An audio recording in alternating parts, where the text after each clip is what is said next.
Dear Holy Spirit, ang isa pong natutuwa ako sa libro na naisulat ni Pastor Bong on the Holy Spirit, pagka binabasa ko, sabi ko, kasi po may background naman ako ng Bible College, may background naman ako ng seminaryo. So nakapag-aral po ako ng pneumatology, both on a bachelor's level and in a master's level. I know my pneumatology. I have read books on the Holy Spirit. Ang isang bagay po na sinasabi ko kay Pastor Bong na talagang natutuwa ako ay yung nakasulat sa encuentro kay Holy Spirit. Yun po yun yung encuentro. Yun ang hindi kayang bayaran eh. Kasi we can always parrot words. Alam mo yon? You can parrot words. You can always quote somebody.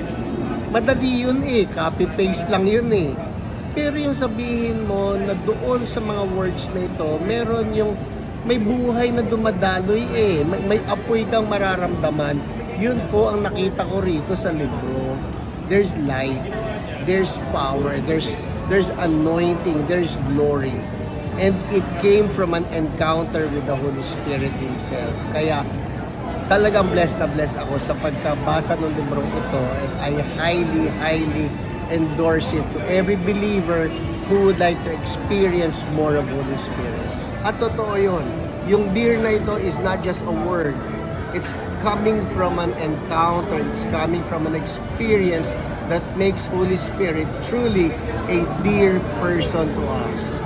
Highly recommended po.